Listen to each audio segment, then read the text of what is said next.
नमस्कार, मैं श्वेता कक्षा सप्तम की हिंदी कक्षा में आपका स्वागत करती हूँ। आज हम लोग पाठ 6 पढ़ेंगे जिसका शीर्षक है लाल बहादुर शास्त्री। इस पाठ में लाल बहादुर शास्त्री के जीवन का एक बहुत ही सुंदर संस्मरण दिया हुआ है। बात कुछ समय पुरानी है। 5-6 वर्ष का एक छोटा सा बालक स्कूल से घर लौट रहा था। उसके साथ उसके कई सहपाठी भी थे। रास्ते में आम का बगीचा पड़ा। पीले पीले रसीले आमों को देखकर उन बच्चों के मुंह में पानी भर आया और वे पास पड़े पत्थर को उठाकर पेड़ से आम तोड़ने लगे।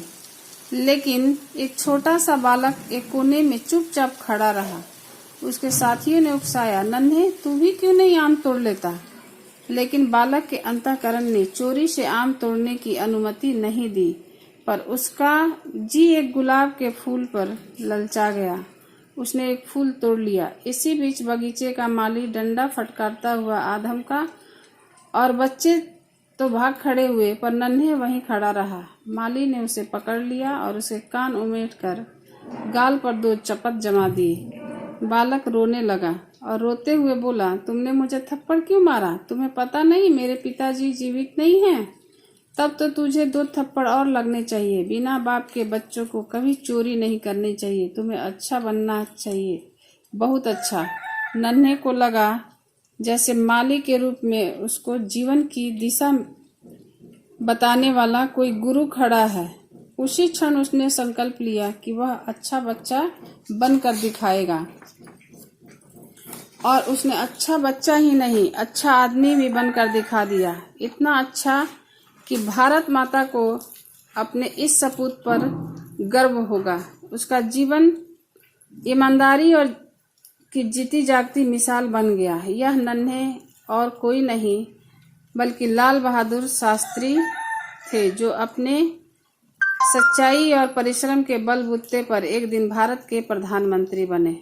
भारत के इस गौरवशाली प्रधानमंत्री का जन्म 2 अक्टूबर 1904 को मुगल सराय में हुआ था। बालक लाल बहादुर अभी 1.5 साल का ही थे, माने 1.5 साल के भी नहीं होने पाए थे कि उनके सिर से पिता का साया उठ गया। उनका तथा 2 अन्य बड़ी बहनों के पालन पोषण का भार उनकी माता राम दुलारी पर आ पड़ा। लाल बहादुर जी ने अपनी प्रारंभिक शिक्षा अपने नाना के घर रहकर प्राप्त की। उनकी मिडिल कक्षा की पढ़ाई काशी में उनकी मौसी के पास रहकर हुई। वे वहां के हरिश्चंद्र हाई स्कूल में पढ़ते थे। निर्धनता और अभावों का कांटा वहां भी उन्हें चुभता रहा। उन्हें पैदल 15 किलोमीटर दूर चलकर पढ़ने जाना पड़ता था। एक बार तो पैसे पास में न होने के कारण वे नाव की उतराई न दे सके, यानी नाव की भाड़ा न दे सकते थे और उन्हें गंगा तैर कर पार करना पड़ा। सन 1920 में महात्मा गांधी ने असहयोग आंदोलन छोड़ दिया। इसने शास्त्री जी की आत्मा को झकझोर दिया। उस समय उनकी आयु 16 वर्ष ही थी। वे घर परिवार की चिंता छोड़कर असहयोग आंदोलन में कूद पड़े। असहयोग आंदोलन बंद होने पर उन्होंने अपनी अधूरी शिक्षा पूरी करने के लिए काशी विद्यापीठ में नाम लिखवा लिया और वहीं से 1925 में शास्त्री की उपाधि प्राप्त की। वे देश सेवा के कार्य से इलाहाबाद चले गए। वहां उनके जीवन में सबसे पहला मोड़ यह आया कि मिर्जापुर निवासी श्री गणेश प्रसाद जी की सुपुत्री ललिता देवी से 1927 में उनका विवाह हो गया। यह विवाह शास्त्री जी के लिए बड़े सौभाग्य और सुख का साधन बन गया।